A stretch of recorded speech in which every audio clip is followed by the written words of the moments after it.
Good morning everyone. Audio video clear है आप लोगों तक?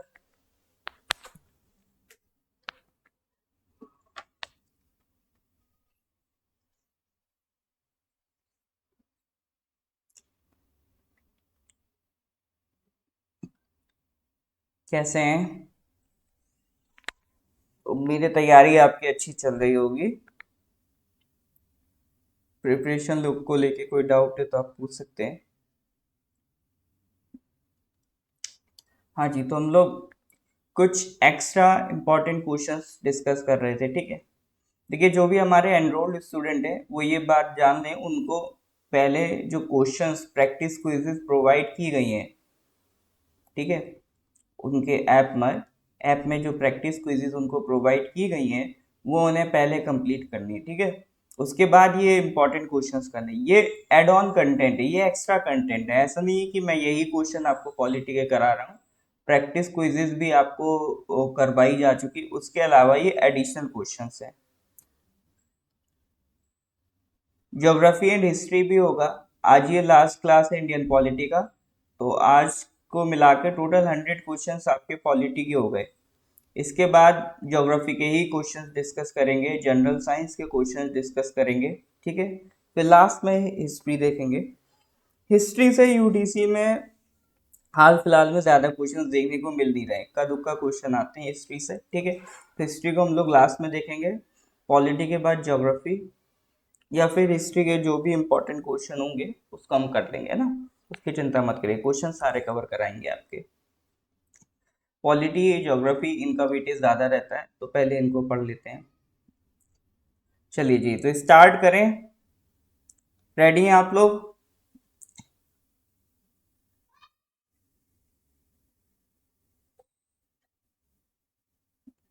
हाँ जी,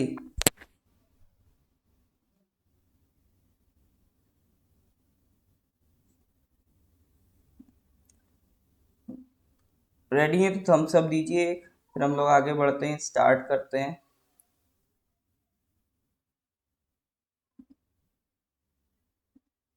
चलिए, तो पहला क्वेश्चन ये रहा आपकी स्क्रीन पर। Which of the following is the actual definition of states in Indian Constitution? ठीक है, कॉन्स्टिट्यूशन में स्टेट्स की डेफिनेशन किस आर्टिकल में लिखी गई है, एक बार वो मुझे बताइए। हिंट के लिए बता देता हूं।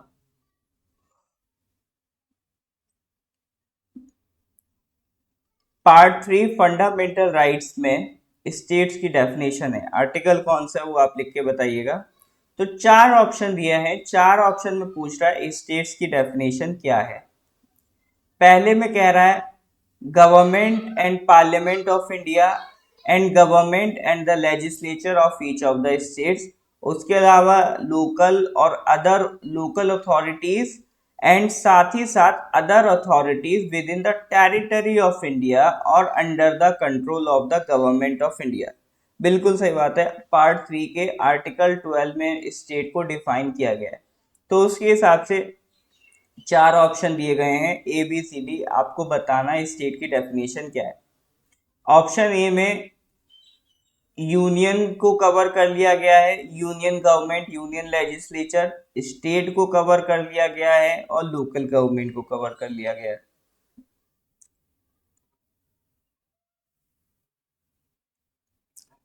सेकंड में स्टेट्स और लोकल अथॉरिटीज को कवर करा है। थर्ड ऑप्शन में स्टेट्स को कवर करा है, local authorities within the territory of India cover करा है। चौथे ऑप्शन में पार्लियामेंट है, स्टेट असेंबली है और प्रेसिडेंट है, ठीक है। तो आप यहां से देख सकते हो चारों में से ज्यादा कॉम्प्रिहेंसिव डेफिनेशन कौन सी है, चारों में से ज्यादा कॉम्प्रिहेंसिव कौन सी। जैसे यहाँ ऑप्शन बी में देखोगे तो यूनियन मिसिंग है, ऑप्शन सी में देखोगे यूनियन मिसिंग है, ऑप्शन डी में भी देखोगे तो यूनियन के नाम पे सिर्फ प्रेसिडेंट है, बाकी यूनियन गवर्नमेंट मिसिंग है, प्राइम मिनिस्टर, वाइस प्रेसिडेंट ये मिसिंग है। तो ये वैसे आसान सवाल है, क्योंकि चारों में से अगर आप कंपेयर करोगे तो मोर कॉम्प्रिहेंसिव डेफिनेशन आपको किसकी मिलेगी, ऑप्शन ए में मिलेगी, और वही आपका करेक्ट आंसर है। ठीक है, तो यूनियन पूरा स्टेट में आ जाता है, स्टेट पूरा आ जाता, इस यूनियन का एग्जीक्यूटिव लेजिस्लेटिव, स्टेट का एग्जीक्यूटिव लेजिस्लेटिव, लोकल अथॉरिटीज में तो लेजिस्लेटिव होता ही नहीं है, उनमें एग्जीक्यूटिव ही होता है, प्लस वो सारी authorities under the government control, जैसे सरकारी कंपनीज, ठीक है, सरकारी ऑफिसेस, वो सब भी किसके कंट्रोल में है, गवर्नमेंट के कंट्रोल में है। तो ये सब किसकी डेफिनेशन में आ जाएगा, स्टेट की डेफिनेशन में। तो जब हम फंडामेंटल राइट्स पढ़ते हैं तो वहां पर हम आपको स्टेट की डेफिनेशन बताते हैं, जो कि मेंशन्ड है आर्टिकल 12 में। अब सेकंड क्वेश्चन उसी से रिलेटेड है, which article of Indian constitution defines the state. अभी आपने मेंशन करा, स्टेट किस में मेंशन्ड है, आर्टिकल 12।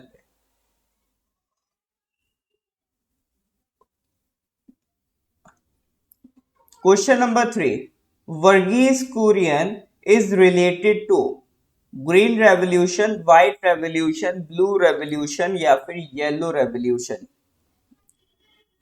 ठीक है, वर्गीज कुरियन का नाम किससे रिलेटेड है, green revolution, white revolution, blue revolution या फिर येलो रेवोल्यूशन।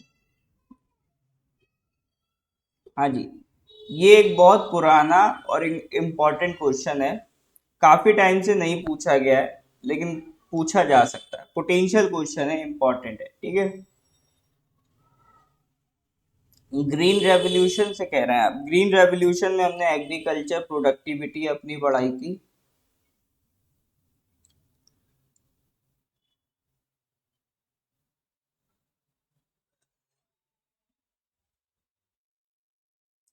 एक बार मेरे को फादर ऑफ ग्रीन रेवोल्यूशन भी आप कमेंट करके बताएंगे। वर्गीज कुरियन की अगर हम बात करें तो Verghese Kurien is related to the white revolution. ठीक है, तो डेयरी डेवलपमेंट बोर्ड के वो चेयरमैन थे और मिल्क प्रोडक्शन में काफी बड़ा अहम रोल प्ले किया है वर्गीज कुरियन जी ने। ठीक है, इसीलिए उनको फादर ऑफ व्हाइट रेवोल्यूशन भी बोला जाता है। ठीक है, फादर ऑफ व्हाइट रेवोल्यूशन बोला जाता है वर्गीज कुरियन जी को। और फादर ऑफ ग्रीन रेवोल्यूशन किसे बोला जाता है, ये भी मैंने पढ़ाया हुआ है। इंडिया में बताइए, नॉर्मन बॉर्लो को तो वर्ल्ड में फादर ऑफ ग्रीन रेवोल्यूशन बोला जाता है, इंडिया में किसको बोला जाता है फादर ऑफ ग्रीन रेवोल्यूशन। तब तक अगले क्वेश्चन पे आ जाइए। Question number 4, who has written the book I too had a dream, ये किताब किसने लिखी है, बिल्कुल father of green revolution, M S Swaminathan. ठीक है, father of green revolution India में किसे कहा जाता है, एम एस स्वामीनाथन। वर्ल्ड में नॉर्मन बॉर्लो को कहा जाता है, ये ध्यान रखिएगा।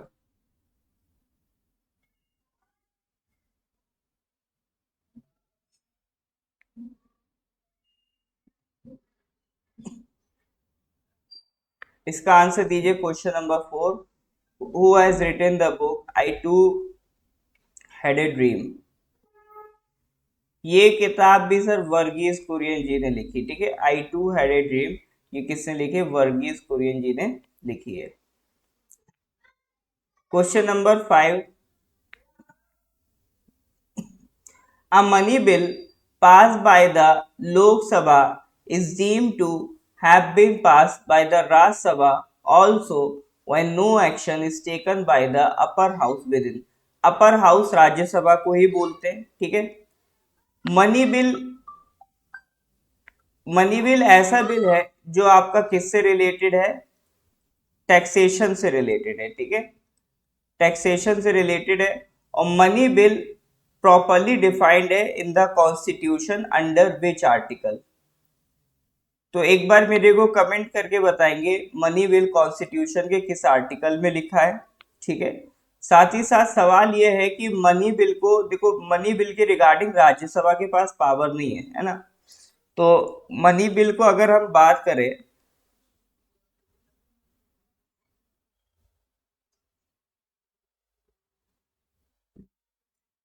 मनी बिल ओरिजिनेट कहाँ से होगा? On the prior recommendation of president. President की रिकमेंडेशन के बाद निकलेगा, लोकसभा जाएगा, लोकसभा से पास होने के बाद राज्यसभा जाएगा। अब यहाँ राज्यसभा इस बिल को रोक नहीं सकती, यहाँ पर राज्यसभा को ये बिल पास करना ही करना है। अगर मान लो राज्यसभा ने 14 डेज तक कोई एक्शन नहीं लिया तो मान लिया जाएगा कि वो बिल राज्यसभा से पास है और डायरेक्ट किसके पास पहुंच जाएगा? प्रेसिडेंट के पास पहुंच जाएगा।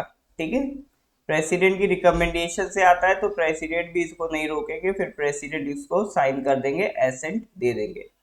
तो राज्यसभा के पास कितने दिन का टाइम है? 14 डेज का टाइम है। ठीक है, 14 डेज का टाइम है, करेक्ट आंसर इज 14 डेज। उसके बाद वो बिल बिल्कुल मान लिया जाएगा, अगर 40 डेज में राज्यसभा पास नहीं करती तो मान लिया जाएगा कि राज्यसभा ने पास कर दिया है। और मनी बिल को डिफाइन किया गया है अंडर आर्टिकल 110। ठीक है, किस बिल को मनी बिल कहेंगे? ये डेफिनेशन किस में लिखी है? आर्टिकल 110 में लिखी है, तो इसको ध्यान रखिएगा, that is very very very important. Question number 6, who decides whether a bill is a money bill or not? हाँ जी, ये भी पढ़ाया हुआ है। Who decides whether a bill is money bill or not? करिए सर कमेंट, बताइए जरा।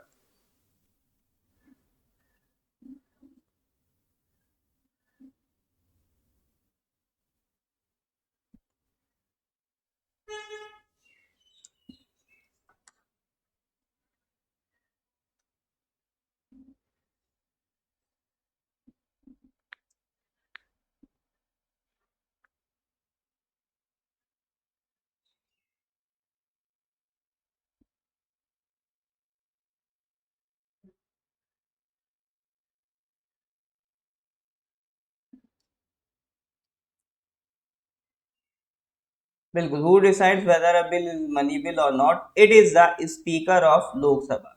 ठीक है, अगर डिबेट है कि इस बिल को मनी बिल बोलेंगे या नहीं, क्योंकि राज्यसभा के पास पावर खत्म हो जाती है ना रिगार्डिंग मनी बिल।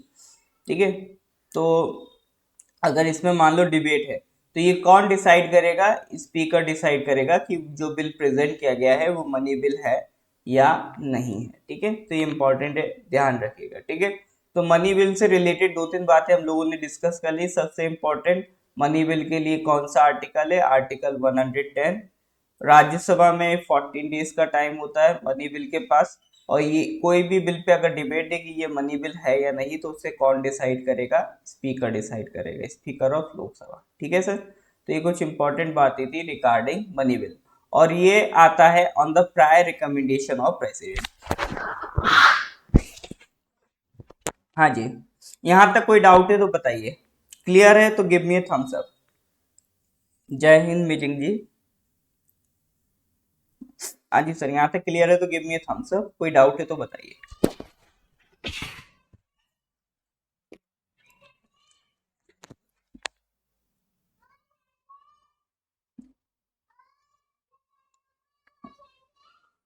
ठीक है, तो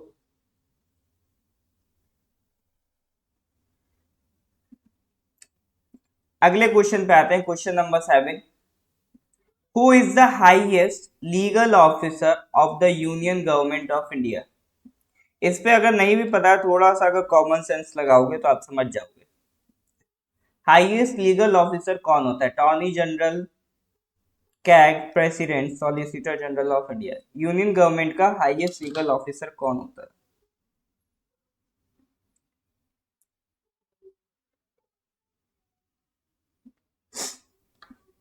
बिल्कुल, आपको याद होगा हम लोग, मैंने बताया था पार्ट 5 यूनियन, आर्टिकल 52 से 151, 52 से 78 उसमें आता है एग्जीक्यूटिव, 79 से 123 लेजिस्लेटिव, 124 से 147 जुडिशरी और 148 से 151 कैग। तो इसमें 52 से 78 जो एग्जीक्यूटिव है उसमें प्रेसिडेंट है, वाइस प्रेसिडेंट है, प्राइम मिनिस्टर और उनका काउंसिल ऑफ मिनिस्टर है, और आता है attorney general, article 76। Attorney general is a part of union executive. ठीक है, और attorney general is the highest legal officer of the union government. ठीक है, आर्टिकल ध्यान रखेंगे, आर्टिकल 76। ठीक है, कैग अपना अलग होता है, प्रेसिडेंट अपना अलग होता है, और सॉलिसिटर जनरल जो होता है वो अंडर अटॉर्नी जनरल ही काम करता है। ठीक है, सॉलिसिटर जनरल आप कह सकते हो जूनियर होता है अटॉर्नी जनरल का। करंट में अटॉर्नी जनरल का नाम क्या है और सॉलिसिटर जनरल का नाम क्या है, जल्दी से कमेंट करके बताइए। ठीक है, करंट में अटॉर्नी जनरल का नाम क्या है और सॉलिसिटर जनरल का नाम क्या है, कमेंट करके बताइए। एक बार एलडीसी के एग्जाम में डायरेक्ट सॉलिसिटर जनरल का नाम पूछ लिया था। वैसे जनरली हम लोग रेडी करके रखते थे अटॉर्नी जनरल का नाम, लेकिन उसने क्या करा, एलडीसी में सॉलिसिटर जनरल का नाम पूछ लिया।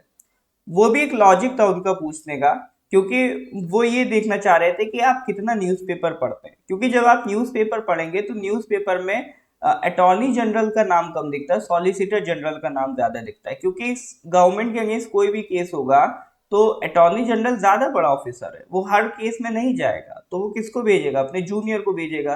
तो सॉलिसिटर जनरल जनरली केस लड़ने जाते हैं, बट सारा काम अटॉर्नी जनरल की गाइडेंस में होता है। तो न्यूज में जनरली सॉलिसिटर जनरल का ही नाम होता है, क्योंकि केस यही लड़ रहे होते हैं, तो कोई भी बात होती है तो बोलते हैं सॉलिसिटर जनरल ने ऐसा कहा वैसा कहा, तो बार बार सॉलिसिटर जनरल का नाम आपको देखने को मिलेगा।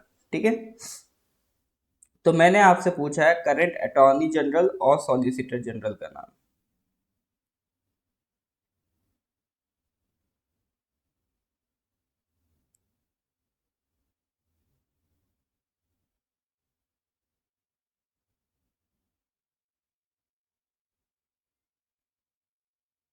बिल्कुल, आर वेंकट रमनी आपके अटॉर्नी जनरल हो गए। और सॉलिसिटर जनरल का नाम शायद आपको नहीं पता है, याद रखना, बता देता हूँ, तुषार मेहता। ठीक है, सालों से तुषार मेहता ही सॉलिसिटर जनरल हैं, तो ये नाम जरूर ध्यान रखना। एलडीसी एक बार सॉलिसिटर जनरल का नाम पूछ चुका है। ठीक है, तो आप समझ सकते हो कितना इंपॉर्टेंट है। अटॉर्नी जनरल हो गए आर वेंकट रमनी, और सॉलिसिटर जनरल हो गए आपका तुषार मेहता। ठीक है सर, नेक्स्ट क्वेश्चन पे आते हैं, question number 8। Which of the following describes India as a secular state. इनमें से कौन सी ऐसी चीज है जो हमें सेक्युलर डिस्क्राइब करती है, fundamental rights, DPSP, fifth schedule या प्रियम्बल। तो हम अपने आप को सेक्युलर कहां पर लिखते हैं?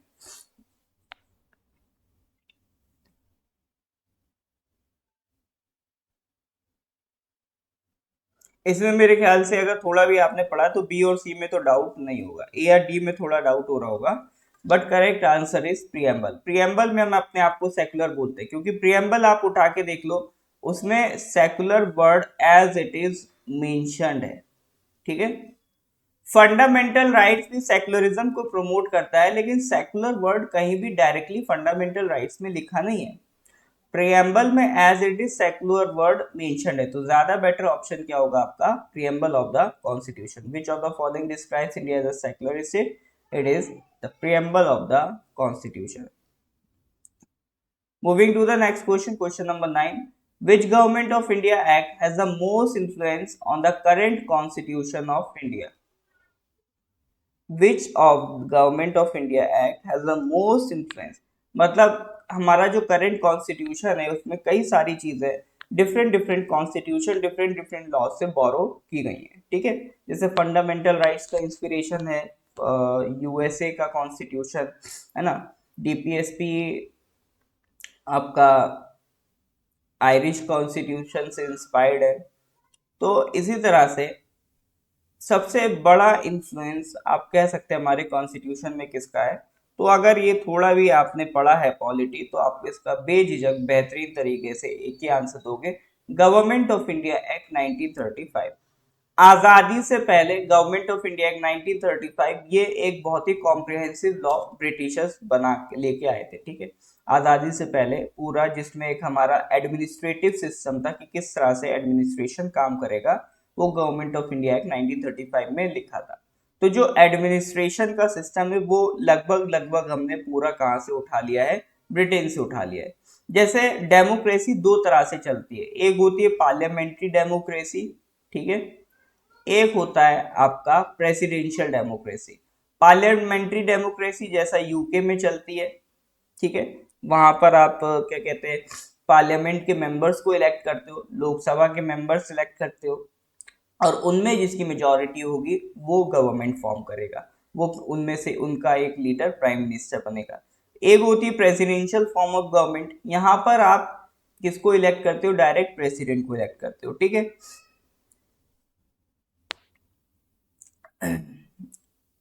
तो पार्लियामेंट्री और प्रेसिडेंशियल फॉर्म ऑफ गवर्नमेंट दो तरह की डेमोक्रेसी चलती हैं। तो हम लोगों ने किसको बोरो किया, पार्लियामेंट्री फॉर्म ऑफ डेमोक्रेसी को बोरो किया। जब हमें आज़ादी मिली तो हमारे पास ऑप्शन था कि हम पार्लियामेंट्री से प्रेसिडेंशियल पे शिफ्ट हो सकते हैं। ब्रिटिशर्स के टाइम में पार्लियामेंट्री फॉर्म चल रही थी, ठीक है। हमारे पास ऑप्शन था कि हम प्रेसिडेंशियल में स्विच कर सकते थे, बट हमने इसको ही कंटिन्यू करना ज़्यादा बेटर समझा, ठीक है। तो पार्लियामेंट्री फॉर्म ऑफ गवर्नमेंट, जो आपका गवर्नमेंट ऑफ इंडिया एक्ट 1935 है, वो पूरा पूरा उसमें पार्लियामेंट्री फॉर्म ऑफ गवर्नमेंट कैसे काम करती है वो सारा लिखा है, ठीक है। तो यानी जितना भी देश का एडमिनिस्ट्रेटिव पार्ट था लगभग लगभग हमने वही उठा लिया था जो ब्रिटिशर्स के टाइम से चल रहा था, ठीक है।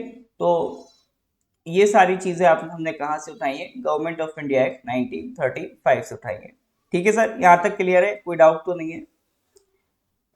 देखो मेरी एक क्लास तो ये अभी मॉर्निंग 8 AM में ले रहा हूं मैं, ठीक है। इसमें इंपॉर्टेंट क्वेश्चन डिस्कस करते हैं, और 8 PM में देखो टाइम चेंज नहीं हो रहा है, टाइम वही सेम चल रहा है। आपका एक 6 PM में जीके होता है, एक 7 PM में जीके होता है, और 8 PM में हमेशा से करंट अफेयर रहा है, अभी कुछ दिन बंद रहा था, ठीक है। और ये जो 8 AM का क्लास है ये रेगुलर क्लास नहीं है, ये रिवीजन क्लास है। ये आपके लिए आप शायद नए स्टूडेंट हो, ठीक है, ये आपके लिए है भी नहीं। आप पहली बात तो जितने भी स्टूडेंट हैं उनको मैं स्ट्रिक्टली बोलूंगा व्हाट्सएप ग्रुप चेक करते रहा करें, जो भी अपडेट होगी व्हाट्सएप ग्रुप पे आपको मिलती है, ये स्ट्रिक्टली मैं आपको बता रहा हूँ, ठीक है। उसके बाद फिर आप लोग कहते हो कि पता नहीं चलता है, एक बार ग्रुप तो चेक करो, ग्रुप में आप लोग रेस्पॉन्स नहीं करते, सबसे बड़ी दिक्कत ये है, तो आपको कैसे पता चलेगा। 8 AM वाला ये एक्स्ट्रा क्लास चल रहा है, ये आपका सब्जेक्ट का क्लास नहीं है, ये एड ऑन क्लास चल रहा है, रिवीजन क्लास चल रहा है, ये मत समझो कि ये सब्जेक्ट का क्लास चल रहा है।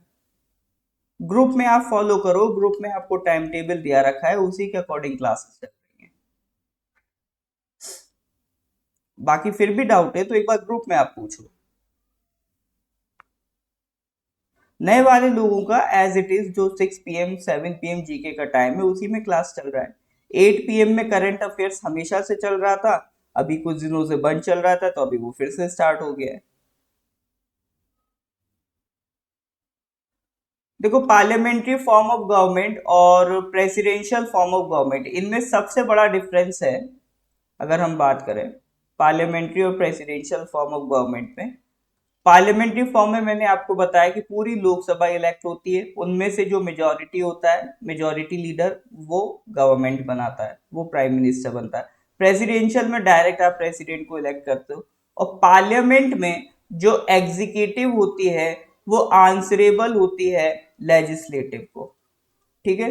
एग्जीक्यूटिव को आंसर देना पड़ता है लेजिस्लेटिव को, यानी जो प्राइम मिनिस्टर और उनके काउंसिल ऑफ मिनिस्टर है उनको जवाब देना पड़ेगा लोकसभा राज्यसभा को। प्रेसिडेंशियल में ऐसा नहीं होता, executive is not responsible to legislative. यहाँ पे एग्जीक्यूटिव को लेजिस्लेटिव को जब एग्जीक्यूटिव लेजिस्लेटिव को जवाब देने के लिए रेस्पॉन्सिबल नहीं है, ठीक है। तो ये सबसे बड़ा डिफरेंस है between parliamentary form of democracy and presidential form of democracy. Is that clear और नॉट? हाँ जी,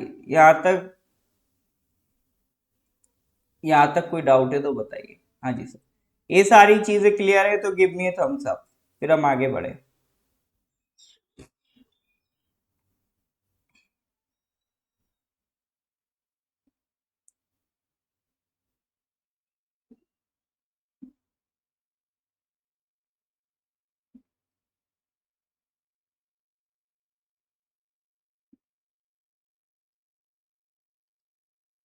क्वेश्चन नंबर 10,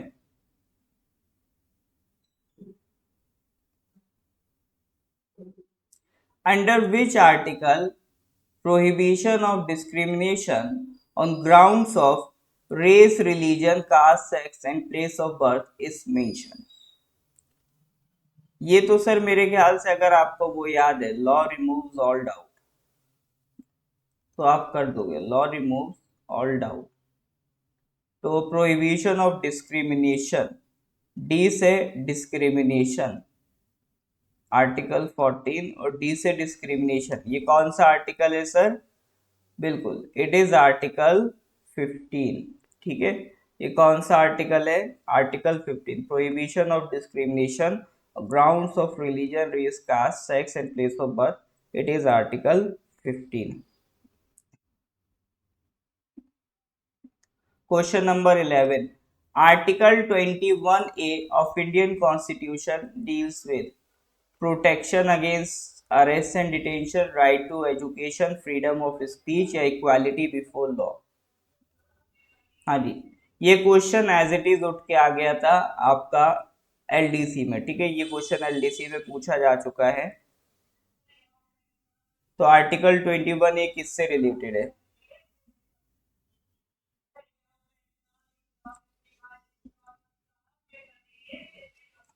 बिल्कुल सही बात है सर, आर्टिकल 21A किससे रिलेटेड है? राइट टू एजुकेशन से रिलेटेड है। ठीक है, राइट टू एजुकेशन से रिलेटेड है। तो मेरे को जल्दी से बताओ आर्टिकल 21A कौन सी अमेंडमेंट से आया था?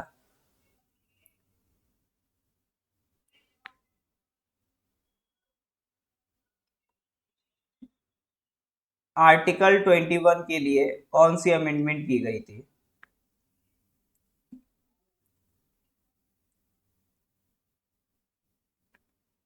हाँ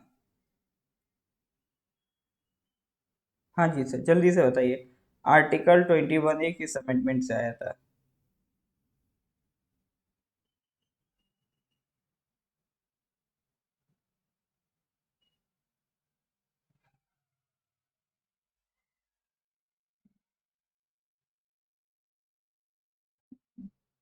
बिल्कुल, आर्टिकल 21A आया था 86 कॉन्स्टिट्यूशनल अमेंडमेंट एक्ट 2002। ठीक है, 86 कॉन्स्टिट्यूशनल अमेंडमेंट एक्ट 2002 से आर्टिकल 21A आया था।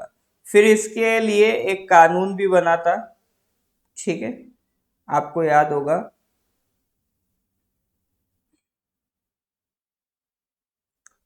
तो आर्टिकल 21A बात करता है free education for the age of 6 to 14 years of age of children. ठीक है, 6 to 14 years of age of children के लिए फ्री एजुकेशन की बात करता है आर्टिकल 21 86 अमेंडमेंट से आया था। आगे चल के राइट टू एजुकेशन एक्ट आया था 2009 में। ठीक है, इसी अमेंडमेंट को, इसी आर्टिकल को इम्प्लीमेंट करने के लिए फिर राइट टू एजुकेशन एक्ट आया था 2009 में। ठीक है, और ये क्वेश्चन पूछा था अभी हाल फिलहाल के फॉर वो मिनरल गार्ड के एग्जाम में। ठीक है, कि राइट टू एजुकेशन एक्ट किस ईयर में आया है, तो ध्यान रखना इट वाज इन 2009। नान जी, एक बार या तो आप उसको रिफ्रेश कर लो या फिर अभी इसका जब रिकॉर्डिंग हो तो वो यूट्यूब में अपलोड हो जाएगा, तो जब इंटरनेट आपका ठीक हो तब उसको देख लीजिएगा, है ना।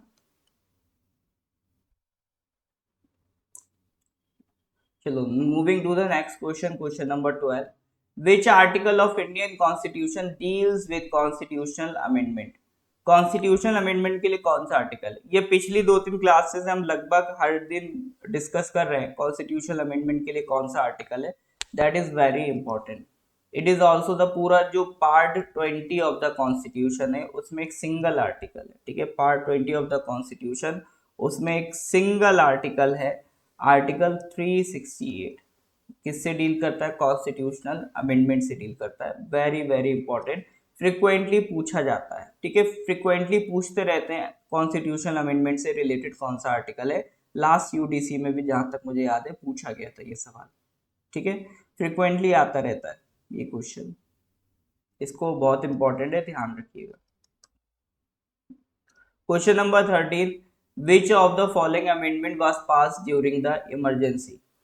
इमरजेंसी कौन सा पीरियड बोल रहा है? ये जो 1975 से 77 के बीच इमरजेंसी लगी थी, इस पीरियड की बात कर रहा है। इसमें कौन सी अमेंडमेंट को पास किया गया था?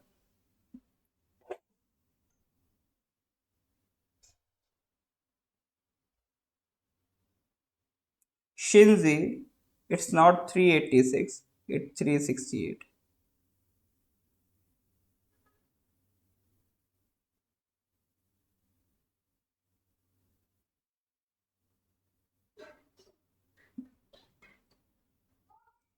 बिल्कुल। 1975 से 1977 जो इमरजेंसी का दौर था इंदिरा गांधी के टाइम पे, due to internal disturbance Indira Gandhi ji ने इमरजेंसी लगाई थी, तो 42nd अमेंडमेंट 1976 पास किया गया था। और ये अमेंडमेंट इतना खतरनाक था कि लगभग लगभग 1/3 कॉन्स्टिट्यूशन इंडिया का इंदिरा गांधी जी ने बदल दिया था। इंदिरा गांधी ने 1/3 ऑफ द कॉन्स्टिट्यूशन बदल के रख दिया था इस अमेंडमेंट से। इसीलिए कई बार 42nd अमेंडमेंट को मिनी कॉन्स्टिट्यूशन भी कह देते हैं, पॉलिटिकल एक्सपर्ट इसको मिनी कॉन्स्टिट्यूशन भी कह देते हैं। ठीक है, चलो नेक्स्ट क्वेश्चन पे आते हैं, question number 14। Which of the following amendment act makes the right to education as a fundamental right to all children under the age of 6 to 14 years by inserting article 21? Article 21 कौन सी amendment से आया? 86 amendment से आया। वैसे इसमें already वो bold है, already bold हो रखा है। ठीक है, इसको मैं सही करवा दूंगा। ठीक है, वैसे ये हम लोग डिस्कस तो खैर कर ही चुके हैं। It is 86 amendment. Question number 15। The ninth schedule to the Indian Constitution was added by? Ninth constitution कौन सी अमेंडमेंट से ऐड हुआ? First amendment, eighth amendment, ninth amendment, 42nd amendment. और ईयर भी बताना है आपको। ठीक है, नाइन्थ शेड्यूल कौन सी अमेंडमेंट से आया और किस ईयर में आया, बताइए।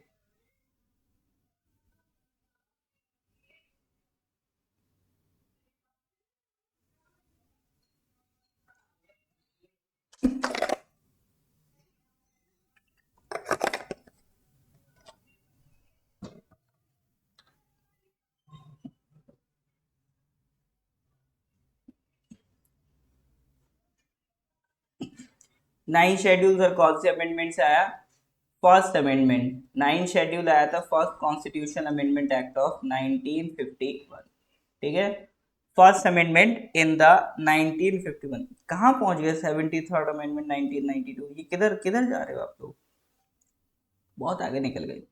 फर्स्ट अमेंडमेंट 1951, 1950 26 जनवरी 1950 इस दिन कॉन्स्टिट्यूशन इन फोर्स होता है। और एक साल बाद 1951 में पहली अमेंडमेंट से हमने नाइन्थ शेड्यूल ऐड कर दिया। ठीक है,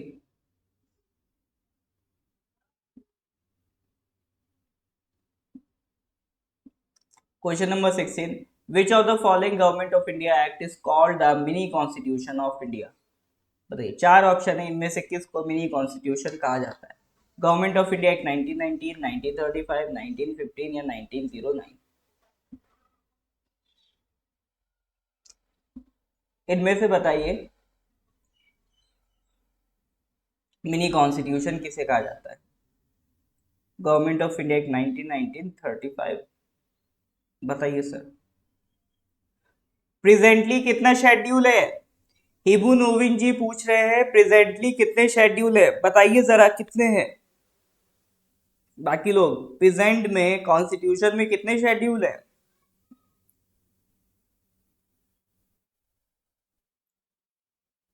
प्रेजेंट में 12 शेड्यूल्स हैं नोविन जी। ठीक है, एट प्रेजेंट कितने शेड्यूल्स हैं? बिल्कुल सही बात, बहुत बढ़िया वासी जी, बहुत बढ़िया नाबम जी।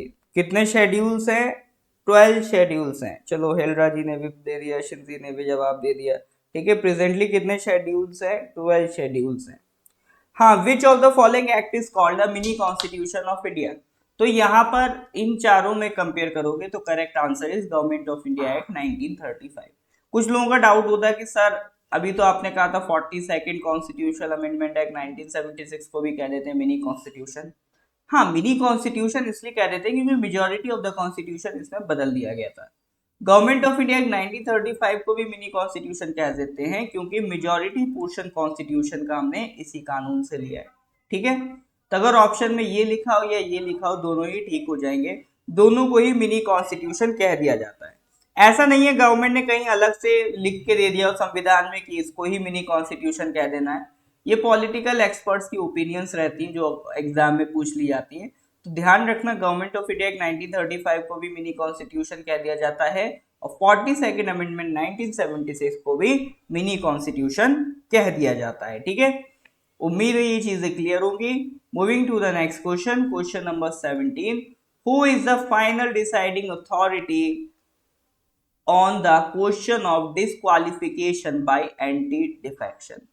एंटी डिफेक्शन लॉ कहता है कि जैसे मान लो किसी भी पार्टी का मेंबर है, उस पार्टी की विप के अगेंस्ट जाता है। जैसे मान लो वो कांग्रेस का मेंबर था, कांग्रेस ने किसी बिल पे वोट करने के लिए बोला और उस मेंबर ने वोट नहीं करा, या वोट फेवर में करने के लिए बोला, उसने अगेंस्ट में वोट करा, मतलब पार्टी की बात नहीं मानी। या वो कांग्रेस का मेंबर था, उसने बीजेपी ज्वाइन कर ली, पार्टी डिफेक्ट कर दी, पार्टी डिफेक्ट मतलब चेंज कर दी।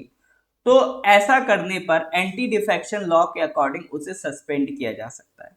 सवाल यह है कि सस्पेंड करने की अथॉरिटी किसके पास है। ठीक है, सवाल यह है कि सस्पेंड करने की अथॉरिटी किसके पास है। बिल्कुल वंशु जी, ज्योग्राफी भी कराई जाएगी, टेंशन मत लीजिए। So the question here lies is कि उसको सस्पेंड करने की अथॉरिटी किसके पास है। तो ध्यान रखिएगा, अगर वो लोकसभा मेंबर था तो स्पीकर के पास अथॉरिटी उसे सस्पेंड करने की, और राज्यसभा का मेंबर था तो चेयरमैन ऑफ राज्यसभा के पास अथॉरिटी है उसे सस्पेंड करने की। इसमें प्रेसिडेंट प्राइम मिनिस्टर कोई रोल प्ले नहीं करेंगे। ठीक है, जिस भी हाउस का वो मेंबर है उस हाउस के प्रिसाइडिंग ऑफिसर के पास पावर है उसे सस्पेंड करने की। ठीक है, तो चेयरमैन और ऑफ राज्यसभा और स्पीकर ऑफ लोकसभा। ठीक है, ये हो जाएगा correct answer.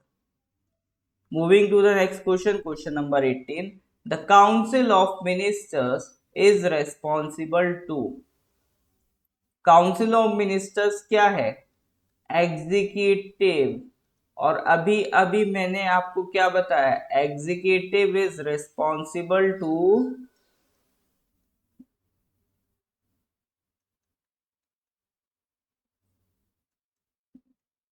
Executive is responsible to legislative. ठीक है, executive is responsible to legislative. ये क्वेश्चन बहुत सही नहीं है, सही बताऊं तो। ठीक है,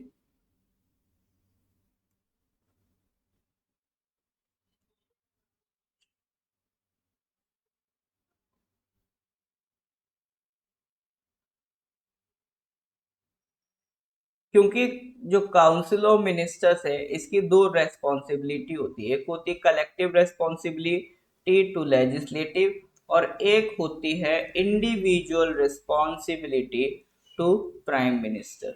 ठीक है, लेकिन यहाँ पर काउंसिल ऑफ मिनिस्टर बोला है तो इसमें हम मान के चलेंगे कि प्राइम मिनिस्टर ऑलरेडी इंक्लूडेड है। ठीक है, इसमें प्राइम मिनिस्टर ऑलरेडी इंक्लूडेड है।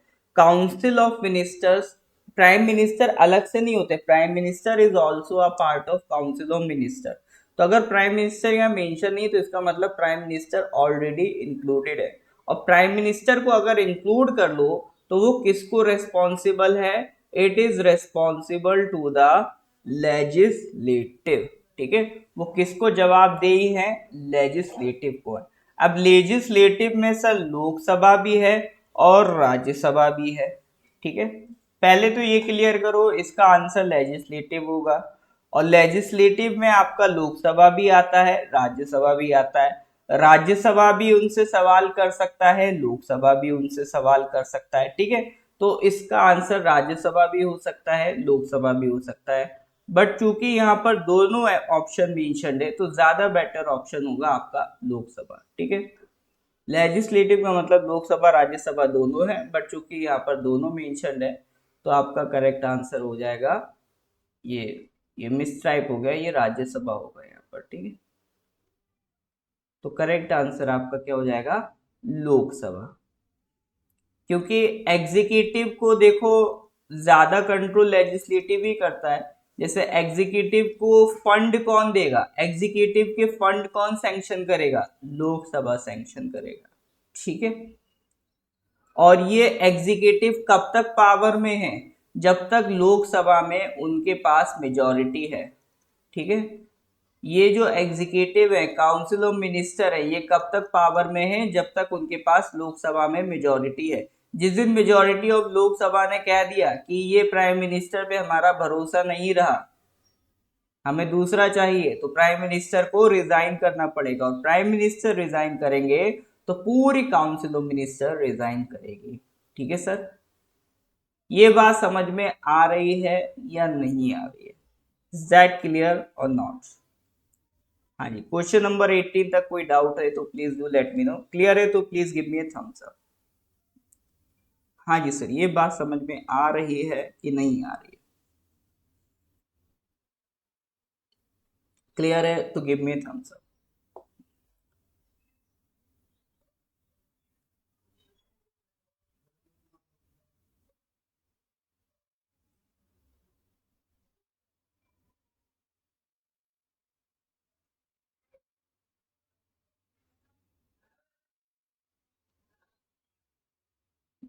क्लियर है?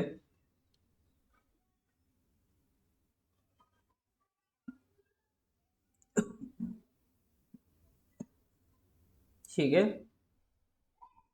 ये एग्जीक्यूटिव तब तक है जब तक उनके पास लोकसभा में मेजॉरिटी है।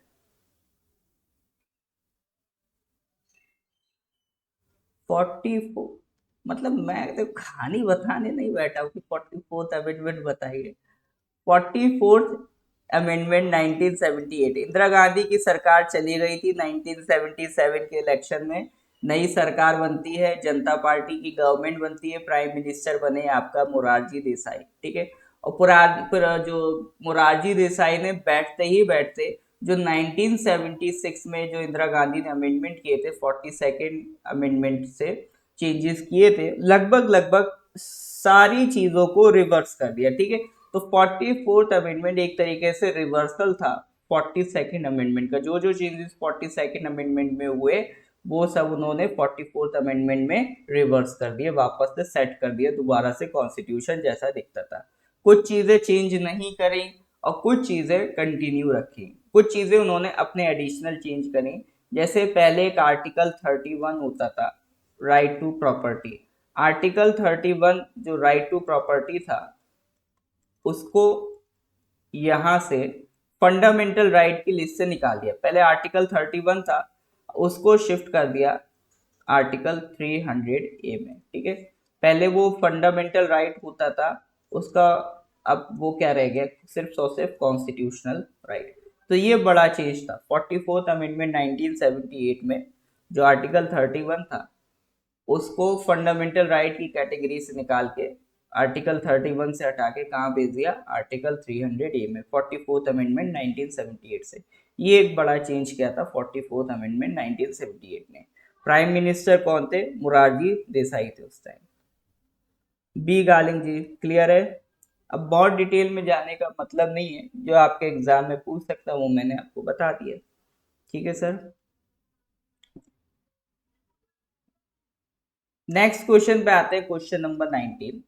Advocate general of the state is appointed for the period of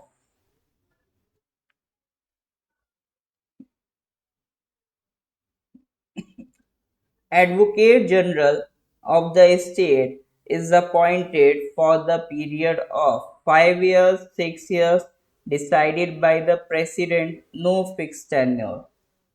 advocate general of the state is appointed by governor, ये हम लोगों ने देखा था। अरुणाचल के गवर्नर एडवोकेट जनरल कौन है, इंद्रनील चौधरी जी हैं। ठीक है। और ये मैंने बताया था इनका एज सच कोई फिक्स टेन्योर नहीं होता है। गवर्नर इन्हें जब चाहे हटा सकता है, जब चाहे इन्हें अपॉइंट कर सकता है। Totally works on the pleasure of governor.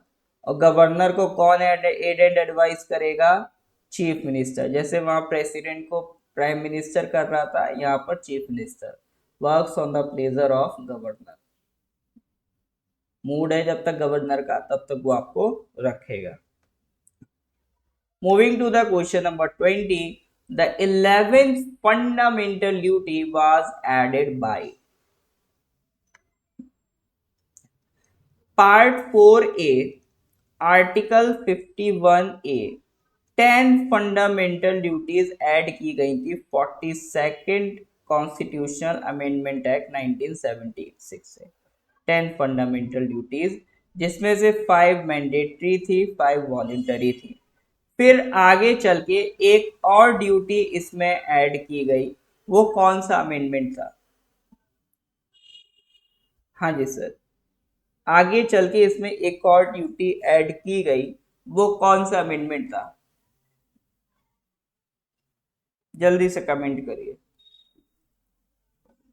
बिल्कुल सर, जिस अमेंडमेंट से आर्टिकल 21A ऐड हो रहा था, इधर 21A में लिखा था कि 6 to 14 ईयर्स के एज के बच्चों को फ्री एजुकेशन मिलेगी।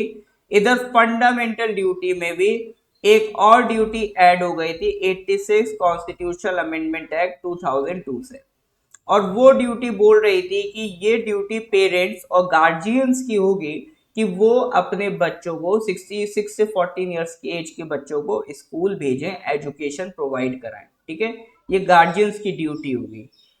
लेकिन ये ड्यूटी मैंडेटरी है या वॉलेंटरी है? तो ये ड्यूटी वॉलेंटरी है। अगर कोई पेरेंट्स बच्चे को नहीं पढ़ा रहे हैं तो इसका मतलब ये नहीं कल उनको जेल में डाल दो। ठीक है, तो ये जो 11th ड्यूटी है ये 86 अमेंडमेंट 2002 से ऐड हुई थी। कोई भी अमेंडमेंट याद रखो तो उसमें दो चीजें होती है, एक तो नंबर और दूसरा ईयर, दोनों ही चीजें याद रखा करो। ठीक है, तो ये 86 अमेंडमेंट कब की थी? 2002 की थी। I hope it is clear now. हाँ जी सर, यहाँ तक क्लियर है तो गिव मी थम्स अप। तो यहाँ पर कुल मिला के टोटल 20 क्वेश्चंस हो गए। आगे कुछ क्वेश्चन और बचे, उनको भी कर लेते हैं। क्वेश्चन नंबर 21 पे आते हैं। Which of the following dignitary does not submit his resignation to the President of India? इनमें से कौन सा व्यक्ति अपना रेजिग्नेशन प्रेसिडेंट को नहीं देता? Vice president, chief justice, prime minister, Lok Sabha speaker. अच्छा सवाल है।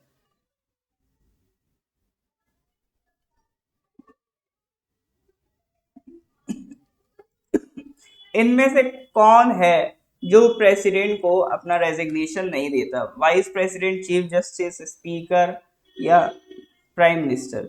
ये अगर पिछली क्लास अटेंड करी होगी तो उसका नतीजा होगा, ये क्वेश्चन आपसे बन जाएगा। ठीक है, अगर पिछली क्लास अटेंड करी होगी तो बता पाओगे। बिल्कुल, स्पीकर साहब अपना जो इस्तीफा है, रेजिग्नेशन है, वो किसको देते हैं? डेप्यूटी स्पीकर को देते हैं। जैसे प्रेसिडेंट को अगर देना होगा तो वो किसे देंगे? वाइस प्रेसिडेंट को देंगे। इसी तरह से स्पीकर साहब अपना इस्तीफा किसको देते हैं? डेप्यूटी स्पीकर को देते हैं, नॉट टू द प्रेसिडेंट। ठीक है, बाकी वाइस प्रेसिडेंट हो, चीफ जस्टिस हो, प्राइम मिनिस्टर हो, ये सब किसको देंगे? प्रेसिडेंट को देंगे। और इनको ओथ भी कौन दिलवाएगा? प्रेसिडेंट दिलवाएगा। ठीक है, correct answer is speaker of Lok Sabha. Question number 22, knew all India services can be initiated in India only if the following makes a recommendation. President, Rajya Sabha, Lok Sabha, council of minister. All India service create करने की power किसके पास है? कुल मिला के सवाल ये है।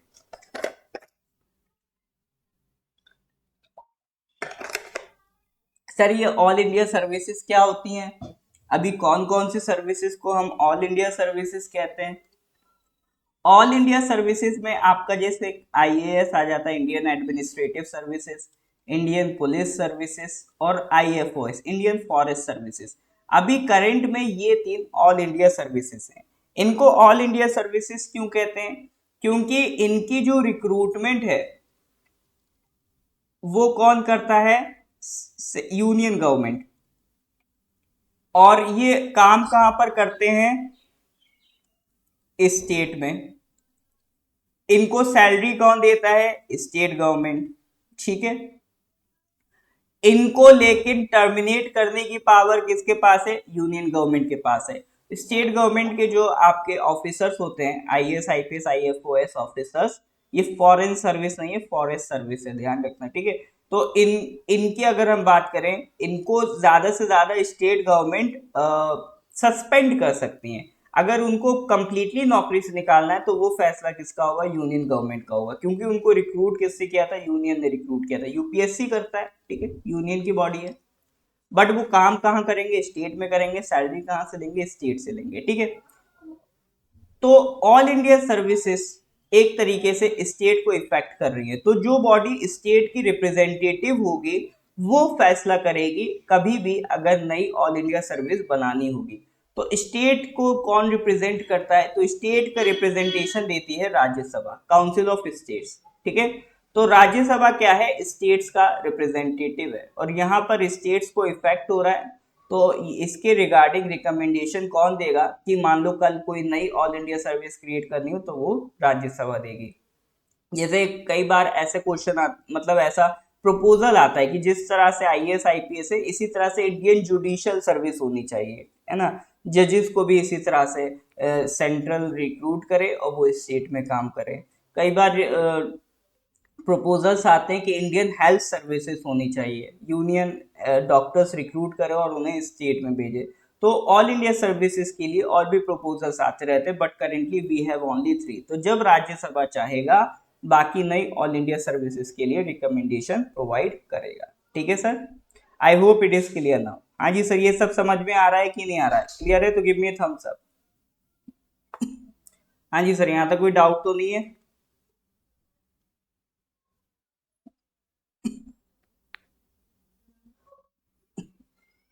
All right, question number 23। On which date India's Constituent Assembly adopted the national flag of India? तो जब हम लोग फर्स्ट क्लास का अटेंड करते हैं पॉलिटी का, उसमें ही मैं ये चीज आपको ये लिखा देता हूँ कि हमारा नेशनल फ्लैग किस दिन अडॉप्ट हुआ था।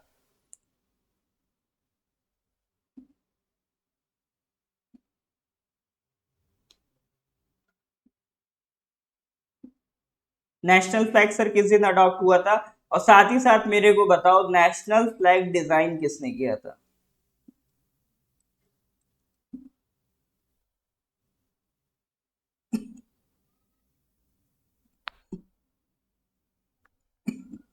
नेशनल फ्लैग अडॉप्ट किस दिन हुआ था, डिजाइन किसने किया था। बिल्कुल, नेशनल फ्लैग अडॉप्ट हुआ था 22 जुलाई 1947, जस्ट बिफोर द इंडिपेंडेंस। ध्यान रखना, आजादी से जस्ट पहले, ठीक है।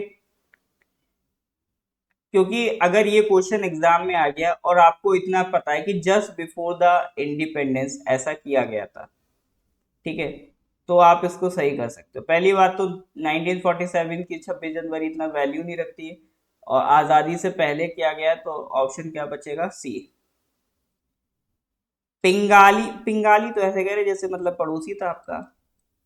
पिंगाली वेंकैया जी, ठीक है, श्रीमंत पिंगाली वेंकैया, ठीक है। तो पिंगाली वेंकैया जी ने डिजाइन किया था नेशनल फ्लैग। पिंगाली वेंकैया का भी हाल फिलहाल में नाम पूछा नहीं गया है, but it's a high probability कि कभी भी पूछा जा सकता है। एक क्वेश्चन और पूछा गया है आपसे कि जो फ्लैग का एस्पेक्ट रेशियो होता है, यानी लेंथ इज टू ब्रेथ का रेशियो होता है, वो कितना होता है, तो वो ध्यान रखिएगा 3:2 होता है, ठीक है। तो फ्लैग का एस्पेक्ट रेशियो ध्यान रखेंगे कितना होता है, 3:2 होता है। तीन इक्वल स्पीसीज में डिवाइड होता है। ऊपर में कलर होता है सैफ्रॉन, नीचे होता है व्हाइट, इसके नीचे होता है ग्रीन, ठीक है। Saffron represent our sacrifice, white represent the peace, और green represent the greenery of India, agriculture, ठीक है। बीच में अशोक चक्र होता है जो पीस को रिप्रेजेंट करता है। 24 स्पोक्स होते हैं इसमें, और नेवी ब्लू कलर का ये अशोक चक्र होता है। तो it is about the basic details of our flag, ठीक है। तो इसको ध्यान रखिएगा। ये एस्पेक्ट रेशियो ऑलरेडी आपसे पूछा जा चुका है, ये आई थिंक यूडीसी या फिर एमटीएस के एग्जाम में पूछा गया था, ठीक है। अभी हाल फिलहाल में ही मिन किसी एग्जाम में पूछा गया है, ठीक है, तो ध्यान रखिएगा। Question number 24।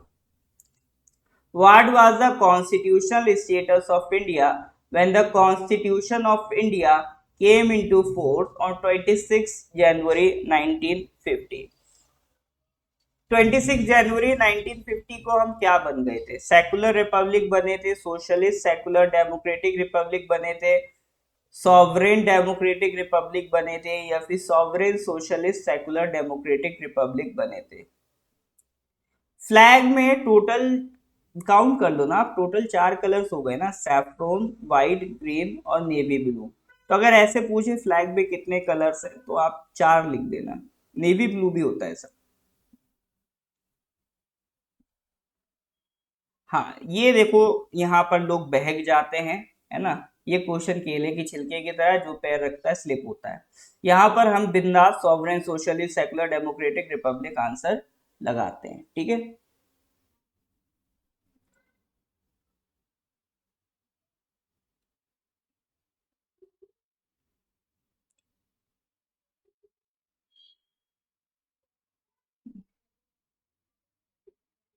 ओके, लेकिन अगर कॉन्स्टिट्यूशनल स्टेटस की बात की जाए, वैसे डी ऑप्शन भी ठीक हो जाएगा। लेकिन अगर आप देखो एज ऑन 26 जनवरी 1950, उस टाइम का अगर प्रियम्बल रीड करो, 1950 में जो प्रियम्बल था उस टाइम, उसमें हमने अपने आप को सॉवरेन बोला था, डेमोक्रेटिक बोला था, ठीक है, और रिपब्लिक बोला था। तो एज ऑफ 26 जनवरी 1950 हमने अपने आप को सॉवरेन बोला था, डेमोक्रेटिक बोला था और रिपब्लिक बोला था। जो सोशलिस्ट और सेकुलर वर्ड है इनको बाद में ऐड करा गया है, ठीक है, इनको बाद में ऐड करा गया है। तो इसका करेक्ट आंसर हो जाएगा सी। इसमें डी लिखा है, मैं इसको करेक्ट करवा दूंगा, ठीक है। इसका करेक्ट आंसर हो जाएगा सी, क्योंकि 26 जनवरी 1950 को ये पूछ रहा है ना, तो जब ये पिक्चर में आया था तो उस time socialist secular word added नहीं थे, ये बाद में ऐड किए गए हैं, ठीक है। तो इस वजह से ये डी ऑप्शन अप्रोप्रिएट नहीं है, सी ऑप्शन ज्यादा रहेगा, क्योंकि सोशलिस्ट सेकुलर बाद में ऐड किए। जब कॉन्स्टिट्यूशन इनैक्ट हुआ था तो प्रियम्बल में सिर्फ 3 वर्ड थे, सॉवरेन, डेमोक्रेटिक, रिपब्लिक, ठीक है। अच्छा, ये चीज और ध्यान रखना कि ये सीक्वेंस एज इट इज याद करना, पूछी जा चुकी है प्रीवियस ईयर एग्जाम्स में, पूछी जा चुकी है, आगे भी रिपीट हो सकती है कि प्रियम्बल में जो सीक्वेंस है sovereign, socialist, secular, democratic, Republic, ये एग्जैक्ट सीक्वेंस पूछ लेता है कि सॉवरेन पहले है कि सोशलिस्ट पहले। इस तरह से पूरी सीक्वेंस एज इट इज आपको ध्यान रखनी है। क्वेश्चन नंबर 25 पे आते हैं। Who has been given the power to enforce the fundamental rights by the Constitution of India? Who has been given the power to enforce the fundamental rights by the Constitution of India? बताइए sir. Who has been given the power to enforce the fundamental rights given by the Constitution of India? बिल्कुल, article 32 याद करो। Article 32 क्या बोलता है? Supreme court. और article 226 क्या बोलता है? High court. तो आर्टिकल 32 के यूज करके सुप्रीम कोर्ट, आर्टिकल 226 के अकॉर्डिंग हाई कोर्ट, इनको पावर मिली है कि हमारे फंडामेंटल राइट्स को प्रोटेक्ट करे। तो correct answer is supreme court and high court, ठीक है। तो ये 25 क्वेश्चंस और हमने कंप्लीट करे, तो कुल मिला के एक्स्ट्रा में हम लोगों ने 100 क्वेश्चंस एडिशनल डिस्कस कर लिए हैं आपका पॉलिटी के, ठीक है। तो इनको एक बार रिवाइज कर लीजिएगा, है ना। फंडामेंटल राइट्स पे ज्यादा ध्यान दीजिए, प्रेसिडेंट वाले पार्ट पे ज्यादा ध्यान दीजिए, उससे क्वेश्चन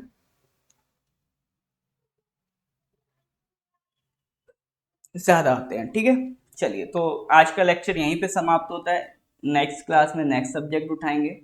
तो लेक्चर अच्छा लगा हो, कुछ सीख के जा रहे हो, तो वीडियो को लाइक कर दीजिएगा, अपने कलीग्स के साथ इसको शेयर कर दीजिएगा, ठीक है सर। इसके बाद मिलते हैं अगली क्लास में।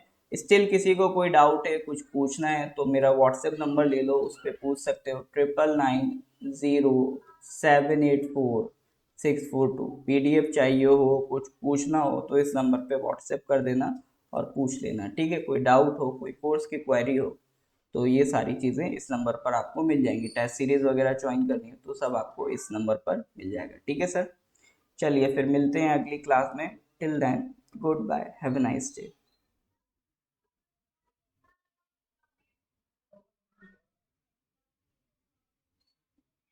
थैंक यू नाम जी, थैंक यू एवरीवन, मिलते हैं अगली क्लास में, गुड बाय।